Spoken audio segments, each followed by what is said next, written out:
He's coming up now to say one or two, whatever he wants to say.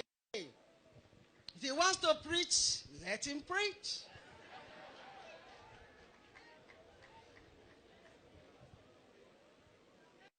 A song indeed.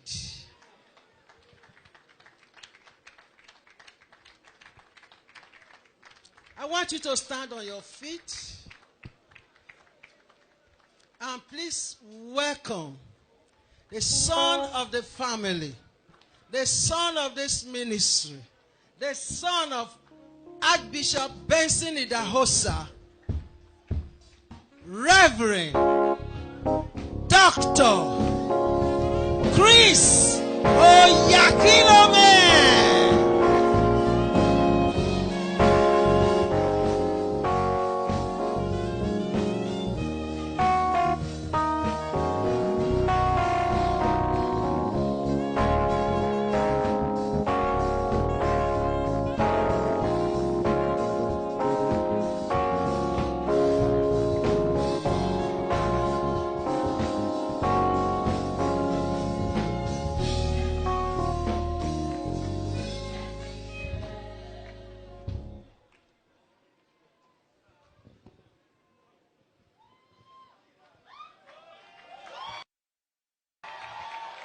Praise the Lord.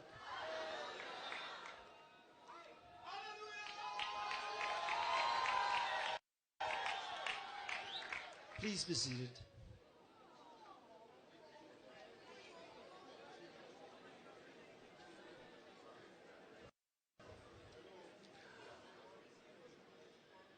The Archbishop, Bishop Margaret Idahosa, we all call her Mama, right?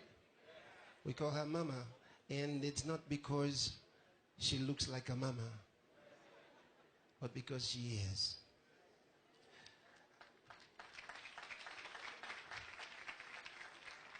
Bishop and Reverend Feb and Lori Idahosa, the Vice Chancellor, Registrar, Governing Council,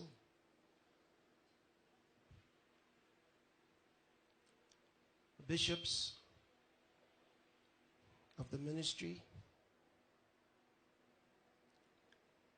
students of the Benson Idahosa University, distinguished guests, ladies and gentlemen. I want to thank you for the honor that you've done me. Several recognitions, so many good things you've said.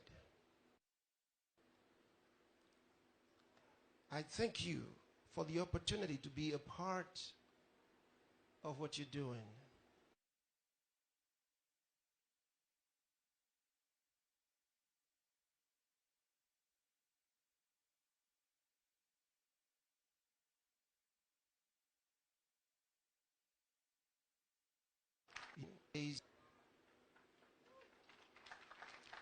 But I am very grateful.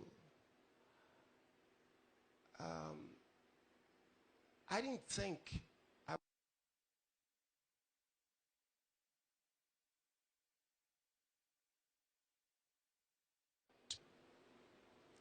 that's what I was doing. When I gave in to the university, I was taking the opportunity afforded me to say thank you. I'm one grateful person, just one among so many. I'm just a grateful person. Grateful for many things. Firstly, for what and who the Archbishop Benson Idahosa was to me.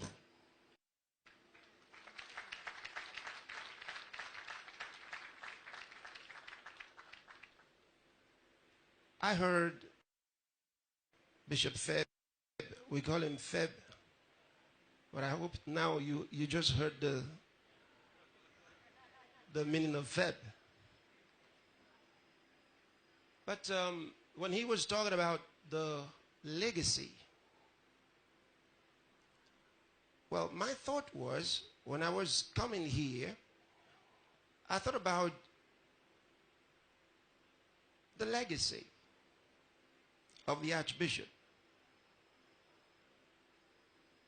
And I've always had in my mind,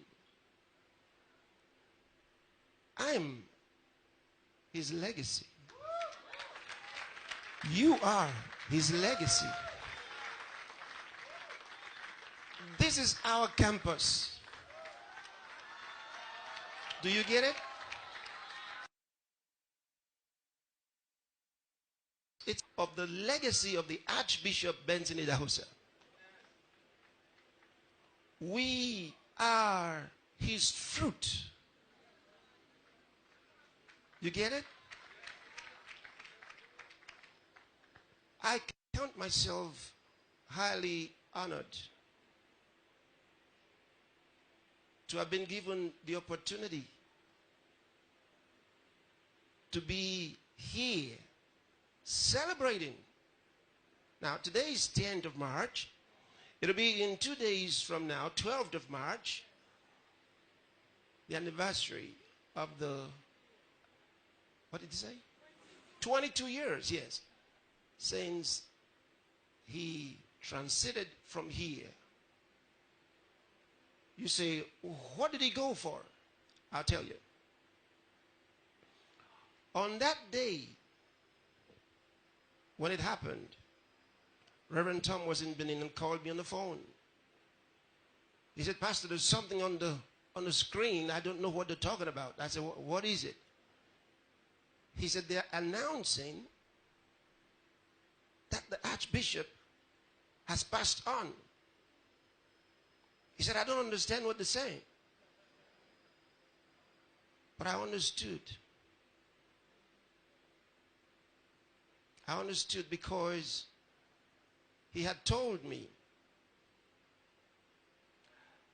invite me. He said to me, before the 14th of March, this was December. He was speaking with me in December. And he called his secretary and said, where's your card? She came out with a card. He wrote something on it. He said again to me, remember, before the 14th of March. I said, yes, sir. Then I thought, does he know why he sent for me? Because he sent for me. I can give you all that story. But I was thinking, does he know why he sent for me? He said, follow me. So I followed him. He took me around. And he kept saying, just for inspiration. Just for inspiration. And I followed him. And we went around and came back. I sat down. And he talked about what he was doing about the university. He had a picture. A large picture in his hand. And when he was done talking about the university and a few other things,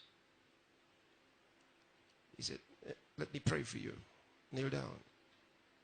So I went on my knees. And I knew that was the reason he sent for me. Because years before, the Lord had told me what he was going to do. That on a particular occasion, he would call for me. And he would do this. I didn't know when. But while I was there, he said, kneel down, let me pray for you. And they laid hands on me and spoke words of the Spirit.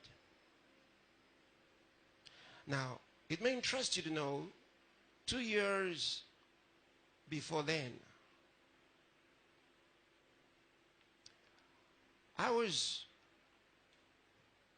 at a state in my life, a young preacher, just going into the ministry, thinking what I was going to do further, because I just didn't really have any ministers who would take personal interest. It's one of the things that young ministers face when you don't have anybody who takes interest in you to want to mentor you. But I had to learn from the Archbishop. Now, I'll come to that in a second. But I was at this point in my life, I was thinking, what do I do? So I began to write down the names of the ministers I thought I might need to contact. So I had 3 names. The first one was the Archbishop Benson, Idahosa. And I wrote the other 2. While I was thinking, how can I contact them? A voice spoke about 3 feet above my head and said, don't contact them. I'll contact them for you. I'll get them to contact you. It was a short while after that, I got a message. The Archbishop wanted to see me. This was contact number 1. And I wanted to be very sure he wanted to see me. I sent Reverend Tom. I said, go and see the Archbishop. I got a message, he wants to see me. Is it true? And Reverend Tom went. And the Archbishop said, certainly. So that's how I went to see him. Prior to that time, when I was a young teenager, I worked at the office known as the National Office, Church of God Mission. And I used to see Feb, Frida, and the other ones, the other 2 girls, when with the white Toyota Crown, they'll go pick them from school. Yeah, I was there, just a young boy. And like Mama just said, every day in that office, I would be at the lounge looking at the pictures. Large circles, wonders and signs. I would stare and stare and stare. Because I could see in my Bible the miracles. But you see, I only used imagination. Now the Archbishop had the pictures. I could see the pictures. His crusades, the videos from his crusades were amazing. Amazing. But beyond all of that is what the Archbishop meant to me, because I'm a good learner. That's important. I know how to learn. And I want to tell you, I wrote down a few thoughts here just so I can help you understand where I'm coming from. You know, my dad has passed on to heaven now. An amazing gentleman. He preached the gospel too. My mother is amazing. And they brought us up very well.